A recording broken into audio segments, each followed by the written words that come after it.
बैठक पर टिकी सबकी निगाहें। पटना सिटी में रिश्वत लेने के आरोप में एसएचओ समेत 2 सिपाही गिरफ्तार, बालू माफियाओं से ली गई थी रिश्वत। उत्तरी बिहार के कई इलाकों में मंडराया बाढ़ का संकट, कई गांवों में घुसा बाढ़ का पानी, मौसम विभाग ने जारी किया अलर्ट। इसके साथ अब बिहार में भी थम रही कोरोना की रफ्तार, देश में एक्टिव मामले में आई कमी, पिछले 24 घंटे में 64,480 नए केस।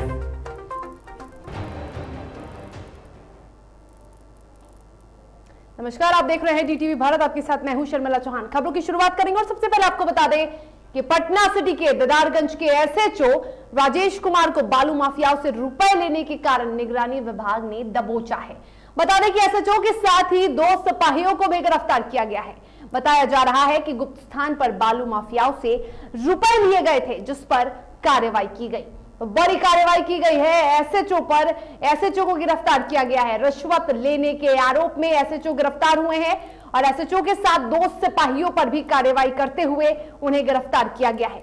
बता दें, एक तरफ जहां प्रशासन बालू माफियाओं पर लगाम लगाने के लिए लगातार नकेल कस रही है, तो दूसरी ओर एसएचओ जो कि पटना के दीदारगंज थाने में पदस्थापित थे, एसएचओ बालू माफियाओं से रिश्वत ले रहे थे।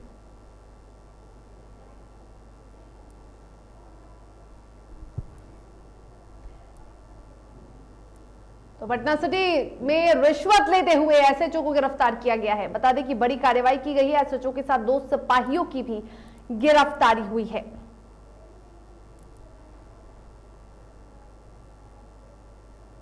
और अधिक जानकारी के लिए हमारे संवाददाता पटना सिटी से मुकेश फोन लाइन पे जुड़े हुए। मुकेश, एसएचओ को गिरफ्तार किया गया है और एसएचओ के साथ 2 सिपाहियों को भी रिश्वत लेने के आरोप में गिरफ्तार किया गया है, क्या पूरा मामला है? जी सर, जहाँ तक बात किया तो कल देर रात की घटना है, जहाँ पे लगातार ये एसएचओ के बारे में निगरानी विभाग को सूचित किया गया था कि यहाँ पे हमेशा घुसखोरी का मामला प्रकाश में आ रहा है, कभी शराब माफियाओं से, कभी बालू माफियाओं से, फिर अवैध वसूली की मामला प्रकाश में आ रहा था। इसी को लेकर कल भू माफियाओं से जो मिली भगत के लिए साठ घाट जब बैठा हुआ था और पैसा के लेन देन की जब बात चल रही थी, तभी इन लोगों ने शिकायत कर दिया था कि यहाँ पे इस तरीके का मामला प्रकाश में आ रहा है। तो वही मिलते ही निगरानी विभाग की टीम पूरे पहुंचे हैं, जिसमें तो वहाँ के 2 मुलजी रंगे हाथ पकड़ा गया पैसे लेते के खिलाफ में। और वहाँ पे देखिए, जहाँ पे बात किया तो जिस तरीके से दीदारगंज चेक पोस्ट और वहाँ पे जो भी बालू माफिया जो ट्रक से या ट्रैक्टर से जो पास करवाते हैं, उन लोग के एक सप्ताह या मंथली जो कहते हैं हम लोग, वो फिक्स उन लोग को किया जाता है, कितने पैसे हम लोग लेंगे और उसके बाद ही आपको ट्रक को पास किया जाएगा। तो ये मामला आज से नहीं, कई दिनों से ये चल रहा था, लेकिन जिस तरीके से पहले ये अगर कदम उठता तो कितने बड़ी कार्रवाई हो सकती थी। लेकिन अब जहाँ तक बालू माफियाओं में भी हड़कंप मचा हुआ है, तो बहुत सारे भी नाम ऐसा है उजागर होंगे कि किसी तरीके से बालू माफिया की रिश्वत देते हैं, तो उस पर कार्रवाई होनी चाहिए। क्योंकि देखिए, जब अगर आप अवैध वसूली के लेकर खिलाफ एसएचओ को फंसा रहे हैं, तो जाहिर सी बात आप पे भी कार्रवाई होगी। लेकिन जिस तरीके से एसएचओ ने जो पैसे का डिमांड किया था, उनके साथ 2 मुलजी थे, वो रंगे हाथ कल रात में पकड़े गए। जी बिल्कुल, रंगे हाथ एसएचओ को गिरफ्तार किया गया है और एसएचओ के साथ 2 सिपाहियों की भी गिरफ्तारी हुई है। मुकेश, यहाँ एक बात जानना चाहेंगे, लगातार प्रशासन बालू माफियाओं पर नकेल कसने की तैयारी कर रहा है, नकेल कसा भी जा रहा है, कई बालू माफियाओं को भी गिरफ्तार किया जा रहा है, लेकिन ऐसे में यदि प्रशासन के ही कुछ चुनिंदा अधिकारियों की वजह से पूरा महकमा शर्मसार होता है, एक तरफ जहां प्रशासन नकेल कस रहा है तो दूसरी ओर ऐसे लोग रंगे हाथ गिरफ्तार हो रहे हैं घूस लेने की वजह से, तो ऐसे लोगों पर प्रशासन क्या कुछ कार्रवाई करेगा? जी देखिए शर्मिला, जहाँ तक बात कर रहे थे, शराब की बात हो या बालू माफियाओं की बात हो, तो कहीं ना कहीं प्रशासन के मिली भगत से ही ये मनोबल बढ़ा हुआ है। क्योंकि जिस तरीके से शराब भी पकड़ा जाता है तो कोई प्रशासन की मिली भगत से नहीं होता, लेकिन जब उनको वहाँ चढ़ावा नहीं चढ़ाया जाता है प्रशासन को, तब वो छापामारी करते हैं, शराब माफिया को या बालू माफिया को पकड़ा जाता है। लेकिन जब तक इन पर चढ़ावा चढ़ाया जाता है, तब तक इन लोग की साठ गांठ बैठी हुई रहती है। लेकिन अब यहाँ पे कदम बड़ी अधिकारी को उठाना होगा, क्योंकि जिस तरीके से छोटे छोटे सिपाही लोग या एसएचओ लोग या उनके अन्य अधिकारी लोग ये कदम की साठ गांठ लेकर मिली भगत से ये धंधे को फल फूलने दे रहे हैं, तो यहाँ पे बड़े अधिकारियों को चाहिए कि इन लोगों पे नकेल कसकर इन लोगों के ऊपर कार्रवाई की जाए, ताकि कोई भी शराब माफिया हो या बालू माफिया हो, ताकि इन लोगों को हिम्मत ना हो कि इन लोग साठ घाट करें प्रशासन से अपने धंधे को उजागर करने के लिए। बिल्कुल, और ऐसे लोगों की वजह से पूरा पुलिस महकमा भी बदनाम हो रहा है। तमाम जानकारी के लिए आपका बहुत शुक्रिया मुकेश। खबरों में अब आगे बढ़ेंगे, बात करेंगे मुंगेर की, जहां सदर अस्पताल में इलाज के अभाव के कारण एक कैदी की मौत हो गई। कैदी की मौत के बाद परिजनों ने डॉक्टरों पर लापरवाही का आरोप लगाया है। बता दें कि पेट दर्द के कारण कैदी को 16 जून को सदर अस्पताल में भर्ती कराया गया था। यह भी बताया जा रहा है कि मृतक बंबई में काम करता था और वो लॉकडाउन के पहले चरण में मुंगेर आया था, पर गांव के कुछ लोगों ने लगभग 1 साल पहले रॉकी नामक एक व्यक्ति की हत्या के मामले में पुलिस ने इसे गिरफ्तार कर जेल भेज दिया था। सबसे पूछ लीजिए, हम दोनों माँ बेटी रात भर है, चलो गए थे, हो जाएगा ठीक।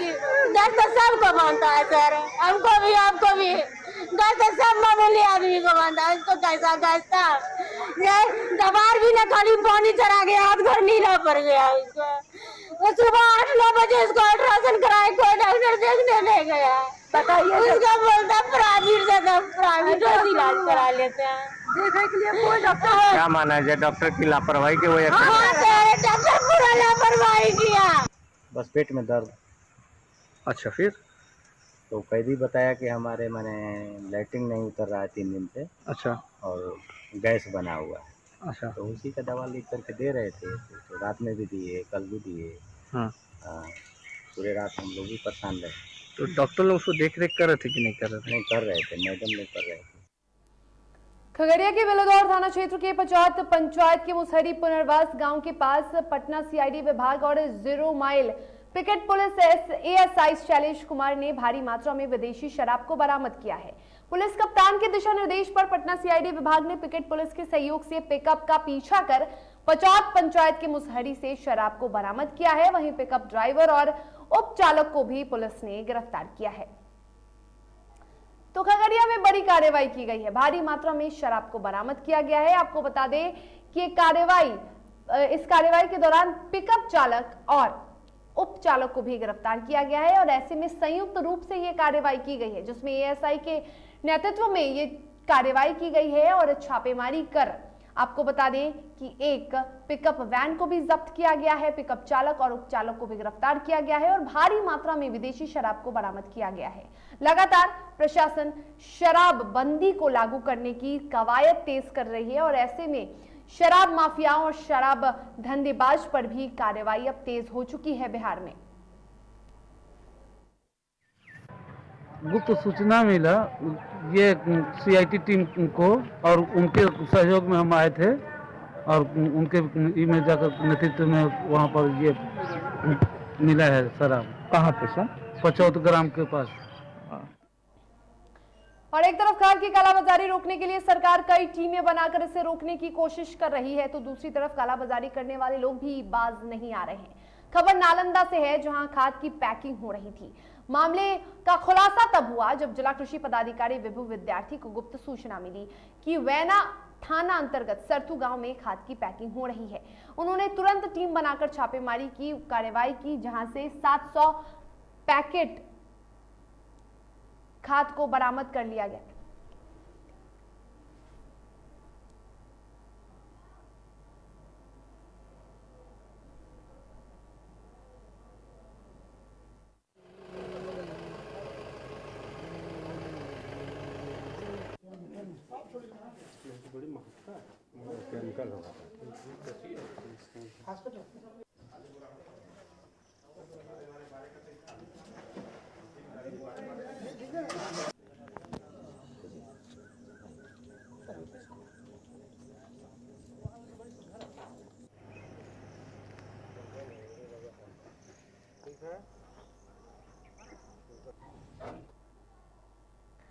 और इस पर अधिक जानकारी के लिए नालंदा से हमारे संवाददाता महबूब आलम जुड़े हुए हैं। महबूब, 700 पैकेट खाद को जब्त किया गया, एक बड़ी कार्रवाई की गई है पुलिस की ओर से। जी बिल्कुल, कहा जा सकता है कि ये बहुत बड़ी कार्रवाई है। स्थानीय थाना को इसकी सूचना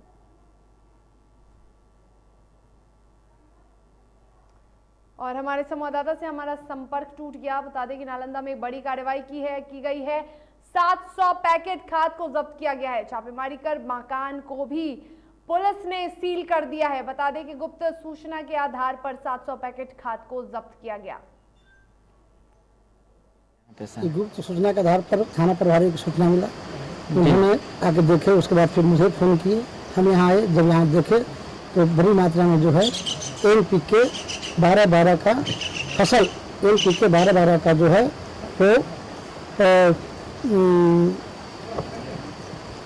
फैसी इफको डीएपी बोरा में, सादा बोरा में वो पैकिंग किया जा रहा है। और खबरों में वक्त हो चला एक छोटे से ब्रेक का। ब्रेक के बाद खबरों के साथ जल्द हाजिर होंगे।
और ब्रेक के बाद एक बार फिर से आप सभी का स्वागत है। सीतामढ़ी जिले के बेलसंड में बागमती की उफनती धारा में एक साथ 5 बच्चे डूब गए।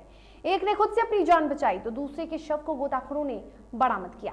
वहीं 3 अन्य बच्चों की तलाश में एसडीआरएफ की टीम अभी जुटी हुई है। बता दें कि बच्चों की डूबने की सूचना मिलते ही आसपास के गाँव में कोहराम मच गया।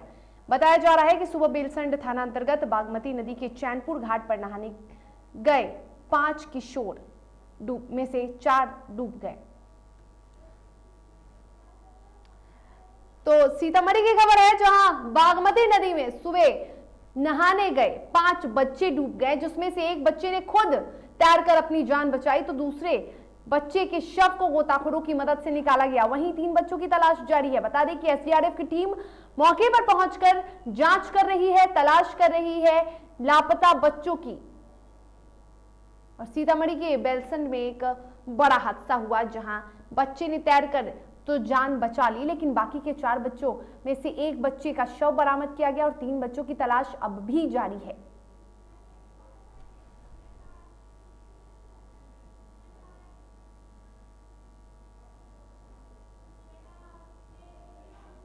और देश में लगातार गिर रहा कोरोना का ग्राफ। 24 घंटे में 64,480 नए कोरोना के मरीज सामने आए हैं।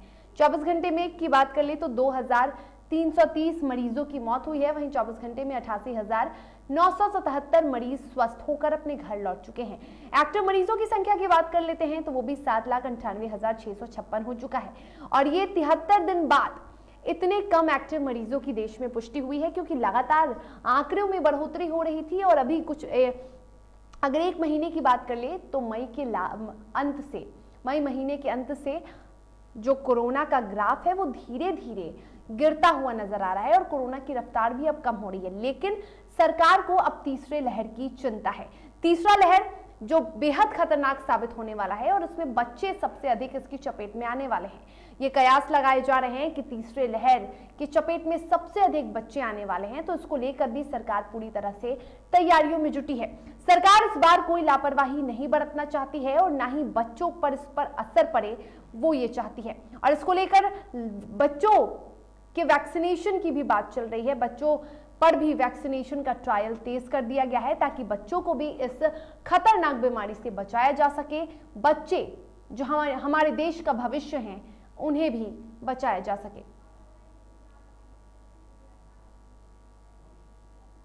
और देश के साथ बिहार की बात कर लेते हैं। कोरोना की दूसरी लहर का असर बिहार में भी कम हो रहा है और इसकी वजह कहीं ना कहीं बिहार में लगे लॉकडाउन को माना गया। बता दें कि फिलहाल बिहार में अनलॉक 2 की शुरुआत हो चुकी है, लेकिन लॉकडाउन जो लगा था उसको लेकर आंकड़ों में काफी गिरावट देखी गई। स्वास्थ्य विभाग की ओर से जारी किए आंकड़ों के अनुसार राज्य में कोरोना के 385 नए मामले 24 घंटे में सामने आए हैं। एक लंबे समय के बाद अब 385 नए मामले 24 घंटे में सामने आ रहे हैं और आंकड़े अब धीरे धीरे कम होते जा रहे हैं।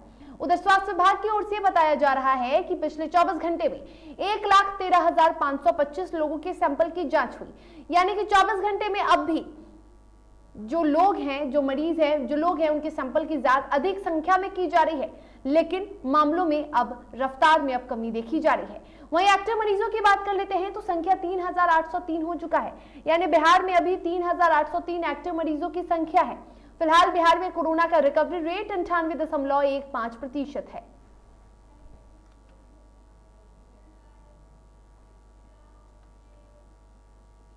और बिहार में कोरोना की स्थिति को देखते हुए शिक्षा विभाग ने राजधानी में सभी सरकारी स्कूलों को खोलने का फैसला लिया है। सभी प्राथमिक, मध्य माध्यमिक और उच्च माध्यमिक स्कूलों के ऑफिस को सिर्फ खोलने का निर्णय लिया गया है और उसको लेकर जिला शिक्षा पदाधिकारी ने आदेश भी जारी कर दिया है। नए आदेश के तहत जिले के सभी प्राथमिक, मध्य माध्यमिक और उच्च माध्यमिक स्कूलों के ऑफिस खोले जाएंगे। 50% उपस्थिति के साथ शिक्षक और कर्मी स्कूल में उपस्थित रहेंगे। हालांकि इस दौरान किसी भी छात्र और छात्राओं को स्कूल आने की अनुमति नहीं दी गई है। उन्हें घर से ही ऑनलाइन पढ़ाई जारी रखनी होगी। स्कूल पहले के समय के अनुसार ही खोले जाएंगे, लेकिन ये स्कूल सिर्फ 50% शिक्षकों के लिए ही खोले जाएंगे। और इस पर अधिक जानकारी के लिए हमारे संपादक राजेश कुमार फोन लाइन पे जुड़े हैं। राजेश जी, जिस तरह से बिहार में अब कोरोना की स्थिति को देखा जा रहा है, अनलॉक 2 भी लगा दिया गया है, थोड़ी सी रियायतें दी गई हैं और ऐसे में अब स्कूल को खोलने का फैसला ले लिया गया है। हालांकि यह शिक्षकों के लिए खोला जा रहा है, लेकिन क्या अब ये मान लिया जाए कि अनलॉक 2 में शिक्षकों के लिए खोला जा रहा है तो वो दिन भी दूर नहीं जब बच्चों के लिए भी स्कूल खोल दिया जाएगा? बिल्कुल शर्मिला, इस पर बातें चल रही हैं। शिक्षा विभाग लगातार फीडबैक ले रहा है और इस पर बैठकों का दौर जारी है। साथ ही साथ इस मसले पर भी बात हो रही है कि आगे आने वाले दिनों में जो कि अभी जो आप कह रहे हैं कि शिक्षकों के लिए और कुछ शिक्षा कर्मी जो हैं उनके लिए खोला गया है, लेकिन जो जुलाई की जो बात हो रही है, जुलाई में शिक्षा विभाग इस मसले पर बात कर रहा है कि जो बच्चे हैं वो कैसे घर से स्कूल तक पहुंचे और स्कूल में अगर पहुंच रहे हैं तो उनकी पढ़ाई बिना कोई बाधा के, बिना कोरोना के किसी डर से कैसे संचालित हो, इस पे वर्क चल रहा है। और एक एक पॉइंट पर बातें हो रही हैं कि कैसे बच्चों की पढ़ाई बाधित न हो, कि तकरीबन 1 साल होने जा रहा है, 1 साल से ज्यादा वक्त हो गया है। बच्चे पूरी तरह से आज की तारीख में स्कूल से दूर हैं, वो अपने घर पे हैं, ऑनलाइन पढ़ाई हो रही है। लेकिन ऑनलाइन पढ़ाई का जो स्तर है, या पे आप ये कहें कि सभी बच्चे ऑनलाइन पढ़ाई नहीं पढ़ पा रहे हैं, तो बस एक खानापूर्ति हो रही है। वैसे में सरकार के पास एक बड़ी चुनौती है, शिक्षा विभाग के सामने एक बड़ी चुनौती है कि कैसे बच्चों को स्कूल तक फिर वापस लाया जाए, और उसके बाद कोरोना को देखते हुए, कोरोना से इफेक्टेड ना हो बच्चे, इस पर भी ध्यान देने की जरूरत है। और मुख्य रूप से सरकार यही देख रही है कितने % बच्चों को स्कूल भेजना है। इस बात पर भी चर्चा हो रही है क्या अल्टरनेट डे करके हम स्कूल बच्चों को बुलाएं। तो इन तमाम स्थिति को लेकर जो जुलाई में उम्मीद ये जताई जा रही है कि फर्स्ट वीक के बाद सरकार जो है जुलाई में स्कूल खोलती है, और बच्चे को अगर वहां तक पहुंचाने में कामयाब होती है तो सरकार की एक बड़ी उपलब्धि होगी। और हम सब भी यही चाहते हैं कि कोरोना से हमें मुक्ति मिले, और आगे आने वाले दिनों में जो हमारे बच्चे हैं वो स्कूल तक पहुंचे, ताकि आप देख रहे हैं 1 साल से उनकी पूरी तरह से पढ़ाई बाधित है। लेकिन अभी जो ये फैसला लिया गया है, टीचर और अन्य जो शिक्षा कर्मी को जो स्कूल बुलाया गया है, वो दरअसल आप कह सकते हैं कि एक ट्रायल के रूप में उनसे जो ऑफिशियल वर्क है वो अपना वो करेंगे, लेकिन उससे बच्चों के एजुकेशन पर, बच्चों के शिक्षा में कोई मदद नहीं मिलने जा रही है। हाँ, एक ट्रायल के रूप में आप देख सकते हैं, लेकिन आगे आने वाले दिनों में जो है शिक्षा डिपार्टमेंट है इस मसले पर विचार कर रहा है राजेश कि जी, कैसे राजेश जी, अगर हम स्कूल बात करें बच्चों की, तो तीसरे लहर का डर भी अभी सरकार में है और अभिभावकों में भी है, क्योंकि तीसरी लहर का ये संभावना जताई जा रही है कि जो तीसरी लहर है वो सबसे अधिक बच्चों को चपेट में ले सकती है। तो इसको देखते हुए क्या लगता है, क्या सरकार स्कूल में फिलहाल बच्चों को आने की इजाजत देगी? नहीं, अभी का जो ये तकरीबन 15 दिन का जो फेज होगा, इस 15 दिन के में सरकार इस पूरे स्थिति का मूल्यांकन करेगी कि आखिर जो लॉकडाउन खुल रहा है और उसमें कितने % कोरोना की वृद्धि हो रही है, या फिर कोरोना की जो संक्रमण दर है वो घट रहा है। उसके बाद डिसीजन सरकार लेगी कि बच्चों को स्कूल बुलाया जाए या नहीं बुलाया जाए। लेकिन ये 15 दिन का जो वक्त है, 15 दिन सरकार एक एक चीज पर विचार कर रही है, गहनता से विचार कर रही है। और जो तमाम शिक्षक को बुलाया गया है, स्कूल बुलाया गया है, और तमाम जो शिक्षा कर्मी है उन्हें स्कूल बुलाने के पीछे का भी मकसद यही है कि अगर स्कूल में ये लोग आते हैं तो एक माहौल बनाने की कोशिश की जाएगी, और टीचर जो है अन्य लोगों को समझाने की कोशिश करेंगे कि कैसे अब जो है कोरोना से हम बाहर निकल रहे हैं। तो ये एक पूरी 15 दिनों का जो फेज आप कहें तो ट्रायल पीरियड आप मान सकते हैं कि कैसे स्कूल को आगे आने वाले दिनों में खोला जाए और बच्चों को स्कूल तक पहुंचाया जाए। लेकिन जो आप कह रहे हैं कि तीसरे फेज को लेकर जो चिंता जाहिर की जा रही है कि बच्चे ज्यादा प्रभावित हो सकते हैं, तो अगर ये 15 दिनों के दौरान अगर हमारा संक्रमण दर नहीं घटता है, संक्रमण दर में अगर वृद्धि होती है, तो सरकार कोई भी ऐसा रिस्क नहीं लेगी जिससे कि बच्चों के जान मान का खतरा हो। तो वैसे स्थिति में स्कूल नहीं खुलेगा। लेकिन इन 15 दिनों के बीच में अगर स्थितियां सुधरती हैं, हालात अगर अनुकूल हो जाएंगे, तो सरकार जो है स्कूल खोलने पर विचार कर सकती है। शर्मिला, बिल्कुल, अगर स्थितियों में सुधार आता है तो सरकार स्कूल खोलने पर विचार कर सकती है। अब देखना ये होगा कि स्थितियों को लेकर सरकार जो निरीक्षण कर रही है, सरकार जो समीक्षा कर रही है, उस पर सरकार क्या कुछ फैसला लेती है। फिलहाल तमाम जानकारी के लिए आपका बहुत शुक्रिया राजेश जी। खबरों में आगे बढ़ेंगे और बात करेंगे रोहतास के डीएम की। जी हां, रोहतास के डीएम धर्मेंद्र कुमार ने कोरोना वायरस की तीसरी लहर को ध्यान में रखते हुए जिले के नासिरगंज प्रखंड क्षेत्र का दौरा कर कोविड-19 के रोकथाम और टीकाकरण की व्यवस्था का जायजा लिया। क्षेत्र भ्रमण के दौरान डीएम ने लोगों को टीकाकरण के प्रति जागरूक भी किया।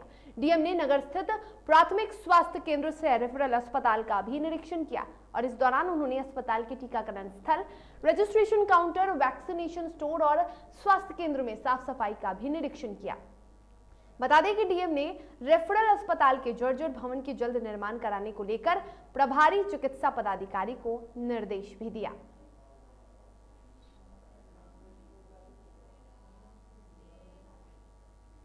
मुंगेर में योग विश्वविद्यालय में प्रेस कॉन्फ्रेंस आयोजित की गई। प्रेस कॉन्फ्रेंस को संबोधित करते हुए योग गुरु स्वामी शिव ध्यानम ने कहा कि शरीर में इम्यूनिटी सिस्टम बढ़ाने में योग की भूमिका काफी अहम है। कोरोना काल में सरकार की गाइडलाइन के कारण गंगा दर्शन, विश्व योग पीठ तथा पादुका दर्शन, संन्यास पब्ड सभी आगंतुकों के लिए बंद है तथा सभी शैक्षणिक सत्र एवं योग प्रशिक्षण कार्यक्रम रद्द हैं और ऐसे में बिहार योग विद्यालय ऑनलाइन तरीके से योग की व्यवहारिक और उपयोगी शिक्षा पहुंचाने के लिए निरंतर प्रयास में जुटा है।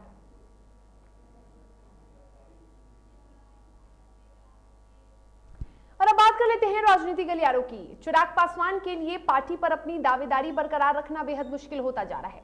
पहले संसदीय दल के नेता का पद उनसे छीन लिया गया और अब पशुपति पारस की ताजपोशी के बाद राष्ट्रीय अध्यक्ष पर भी ग्रहण लगता दिख रहा है। और ऐसे में चिराग पासवान ने भी अपनी तरफ से कोशिशें तेज कर दी हैं। उन्होंने 20 जून को राष्ट्रीय कार्यकारिणी की बैठक बुलाई है ताकि आगे को लेकर रणनीति बनाई जा सके। प्रधान महासचिव अब्दुल खालिक ने पत्र जारी कर बताया है कि रविवार को राष्ट्रीय कार्यकारिणी की बैठक होगी।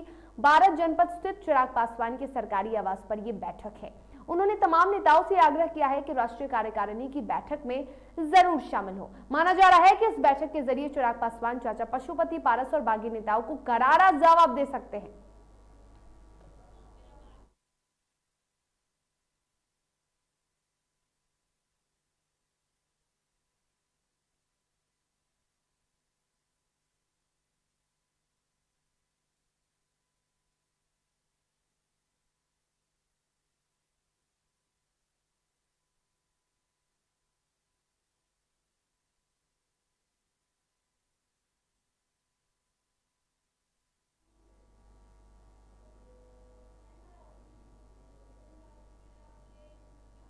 और इसी के साथ खबरों में फिलहाल इतना ही। स्वस्थ रहिए, सुरक्षित रहिए, मुझे दीजिए इजाजत और आप देखते रहिए DTV भारत। नमस्कार।